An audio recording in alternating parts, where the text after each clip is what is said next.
Hindi, pero breakfast kayo. timely to kasi nga magtatag-init. Mangtani kailan ba tag-init?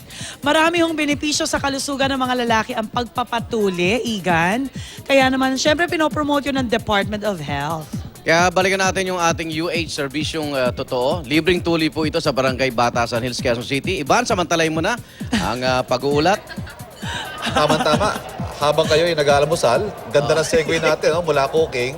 Dito tayo sa serbisyong totoo kung saan nagsasagawa nga po tayo ng libreng tuli sa may 80 kabataang lalaki dito sa Barangay Batasan Hills. Ito na ho sila. Excited na ang mga barkada ko. Pero mas excited pa yata yung mga ever-supportive nanay na nandito sa likuran ng kanilang mga anak. Kinakabahan ka ba? Hindi. Hindi. Walang atras, ha? Walang iiyak. Yung iiyak daw, 2 beses tutuliin. Hindi na ka-effect. Nanay, kayo naman po. Excited ba kayo? Kinakabahan, ano? Hindi naman po. Okay lang. Okay lang. Opo. Samantalay na natin dahil ito po ay libreng tuli at serbisyo nga po ng unang hirit. Katuwang natin siyempre ang mga kaibigan natin mula sa Department of Health, Mimaropa, sa pagbibigay ng serbisyo nito. At siyempre, special mention ng ating mga barangay volunteers na nandito rin po kayo kasama natin sa covered court ng Batasan Hills.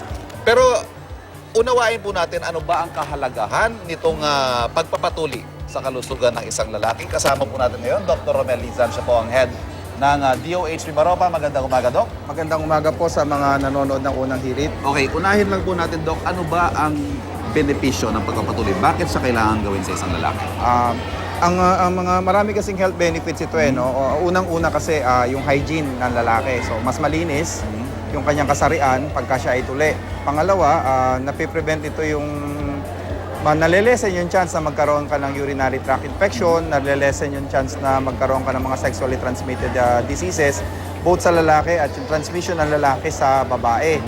So meron din mga studies na nagsasabi na kapag ang lalaki ay tuli, nalilesen yung chance na magkaroon ng cervical cancer yung mga kanilang magiging mga asawa. Okay. Asawa, sorry. Tell us a bit about the procedure para maipaliwanag din siguro ng mga magulang sa kanilang mga anak ano ang gagawin o yung mga nanonood natin mga bata na hindi pa makumbinsi na magpatuli na. Paano ba ang gagawin dito, Doc? Ano ba ang proseso? Gaano katagal ang procedure? Masakit ba? Hindi natin sasabihin na hindi siya masakit, ano? Siyempre, surgical procedure yon. Pero sa mga bata, huwag kayong mag-alala, hindi naman siya yung sinasabi na talagang napakasakit. Oo. So, ang gagawin lang naman natin dyan ay lalagyan natin ng anesthesia doon sa may punglo o doon sa may dulo ng inyong ari.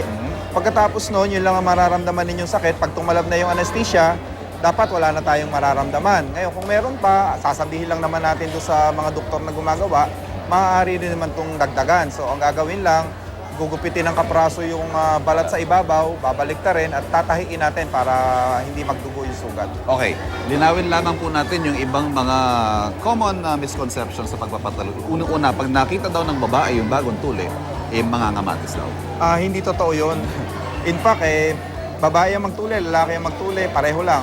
Hindi na iiwasan yun kasi yung pamamaga, yung sinasabing pangangamatis, it is yung normal na inflammatory process. Okay. So yun yung normal healing process. So lahat ng natuli, nagkakaroon talaga ng pangangamatis. Okay. Tapos nakakatangkad daw pag nagpatuloy. Hindi rin totoo yun. Kasi siguro kaya nila sinasabi nakakatangkad kasi kadalasan ginagawa natin at the onset of puberty kung saan talagang nagkakaroon na ng growth spurt yung bata. So actually yung ating pagtangkad ay depende yun sa genes kung ano yung namana natin, yung hormonal surge, yung biglang pagtangkad. Pero kahit hindi ka matuli, bakit yung mga ibang nasyon hindi naman tinutuli yung lahat ng tao, hindi naman nagpapatuli, bakit natatangkad nila?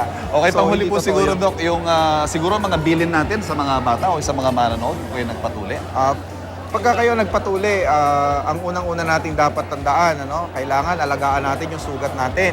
Dapat araw-araw nating lilinisin yan, gagamitan natin ng mga antiseptic kung nire-recommenda ng mga doktor, nirekomenda nung nagtuli sa inyo, kumpletuhin ninyo yung antibiotic na inirereseta kasi para maiwasan natin yung infeksyon.